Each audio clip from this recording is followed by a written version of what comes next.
എല്ലാ കൂട്ടുകാർക്കും നമസ്കാരം. നമ്മുടെ പുതിയ വീഡിയോയിലേക്ക് സ്വാഗതം. പതിവ് പോലെ തന്നെ ഇന്നും നമ്മൾ വളരെ സിമ്പിൾ ആയിട്ടുള്ള തനി നാടൻ മെഴുക്കുവരട്ടി വീഡിയോ ആയിട്ടാണ് വന്നിട്ടുള്ളത്. ഈ ഒരു മെഴുക്കുവരട്ടി തയ്യാറാക്കി എടുക്കാനായിട്ട് നമ്മൾ നിത്യവും വലിച്ചെറിഞ്ഞ് കളയുന്ന ചക്കക്കുരുവാണ് എടുത്തിട്ടുള്ളത്. നമ്മുടെ ശരീരത്തിന് ഒരുപാട് പോഷക ഗുണങ്ങൾ അടങ്ങിയ ഈ ഒരു ചക്കക്കുരു വെച്ചിട്ട് വളരെ രുചികരമായിട്ടുള്ള മെഴുക്കുവരട്ടി ഇനി എല്ലാവർക്കും തയ്യാറാക്കി എടുക്കാം. അപ്പോൾ നോക്കാം എങ്ങനെയാണ് നല്ലൊരു ചക്കക്കുരു മെഴുക്കുവരട്ടി തയ്യാറാക്കി എടുക്കുന്നതെന്ന് നമ്മുടെ വീഡിയോയിൽ കൂടെ നമുക്ക് കണ്ടു നോക്കാം. ഇനി നമുക്ക് ചക്കക്കുരു മെഴുക്കുവരട്ടി തയ്യാറാക്കാൻ തുടങ്ങാം. ഇതിനായിട്ട് 1/2 കിലോ ചക്കക്കുരു നല്ലതുപോലെ കഴുകി വൃത്തിയാക്കി ഈ ഒരു രീതിയിൽ കട്ട് ചെയ്ത് വെച്ചിരിക്കുവാണ്. ഇതിൻ്റെ ആ ഒരു മെറൂൺ ഭാഗമൊന്നും തന്നെ കളഞ്ഞിട്ടില്ല. ഇനി നമുക്കിതൊന്ന് വേവിച്ചെടുക്കാനായിട്ട് ഒരു പാനിലേക്ക് മാറ്റാം. ഇനി ചക്കക്കുരു വെന്ത് വരാൻ ആവശ്യമായ 1 ഗ്ലാസ് വെള്ളം ഒഴിച്ചു കൊടുക്കാം. ഇനി ഇതിലേക്ക് കുറച്ച് കറിവേപ്പില ചേർക്കുന്നുണ്ട്. ഇതിന്റെ കൂടെ തന്നെ ഒരു നുള്ള് മഞ്ഞൾപ്പൊടി കൂടെ ചേർക്കാം. നല്ല മയത്തിൽ വെന്ത് വരാനായിട്ട് ഒരു നുള്ള് വെളിച്ചെണ്ണ ഒഴിച്ചു കൊടുക്കാം. ഇതിലേക്ക് ആവശ്യത്തിനുള്ള ഉപ്പും കൂടി ചേർക്കാം. ഇനി ഒന്ന് ഇളക്കി യോജിപ്പിച്ചതിന് ശേഷം ചക്കക്കുരു വെന്ത് വരാനായിട്ട് മൂടി വെച്ച് വേണം വെച്ചെടുക്കാനായിട്ട്.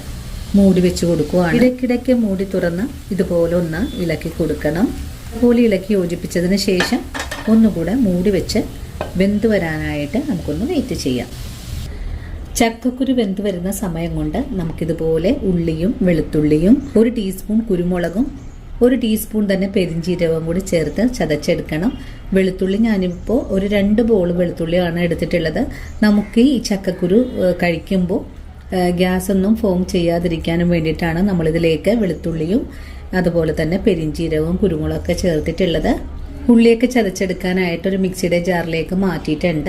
ചതച്ച് വരുമ്പോഴേക്കും നമ്മുടെ ചക്കക്കുരുവും നല്ല പോലെ വെന്തിട്ടുണ്ടാവും. അങ്ങനെ നമ്മുടെ കൊച്ചുള്ളിയൊക്കെ ഞാനിതുപോലെ ഒന്ന് ചതച്ചെടുത്തിട്ടുണ്ട്.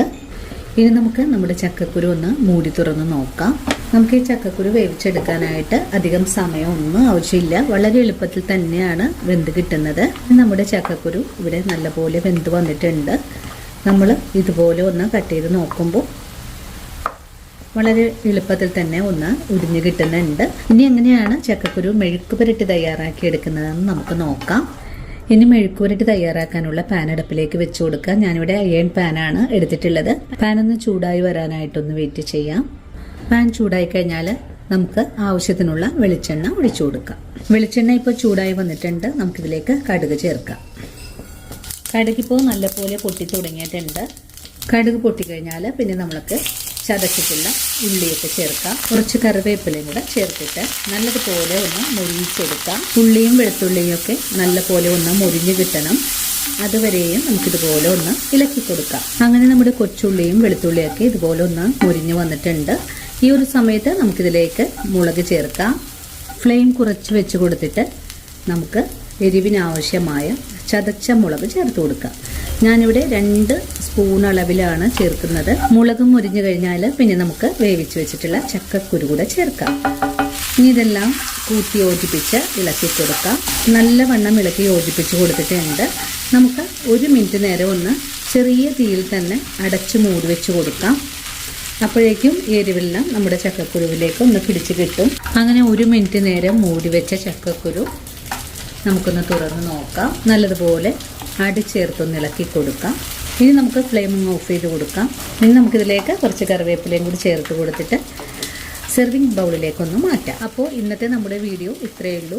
ഈ ഒരു വീഡിയോയും കണ്ടിട്ട് എൻ്റെ കൂട്ടുകാരൊന്ന് ട്രൈ ചെയ്ത് നോക്കണം. ട്രൈ ചെയ്ത് നോക്കുമ്പോൾ നിങ്ങൾക്ക് ഈ റെസിപ്പിയുടെ സ്വാദ് ഇഷ്ടപ്പെടുവാണെങ്കിൽ തീർച്ചയായിട്ടും നമ്മുടെ ചാനൽ ഫോളോ ചെയ്യുന്ന കാര്യം മറന്നു പോകരുത്. അതുപോലെ വീഡിയോയെക്കുറിച്ചുള്ള അഭിപ്രായങ്ങളും കമൻസായിട്ട് അറിയിക്കാനും മറക്കരുത്. ഇനിയിപ്പോൾ ആദ്യമായിട്ട് നമ്മുടെ വീഡിയോസ് കാണുന്ന കൂട്ടുകാർ ആരെങ്കിലും ഉണ്ടെങ്കിൽ ചാനൽ ഫോളോ ചെയ്ത് നമ്മുടെ ഫാമിലിയിലെ മെമ്പറാകാനും മറക്കരുത്. അപ്പോൾ ഇനി നല്ലൊരു വീഡിയോ ആയിട്ട് അടുത്ത ദിവസം ഓടിയെത്താം. അതുവരെ സ്നേഹത്തിൻ്റെ ഭാഷയിൽ വീണ്ടും കാണാം.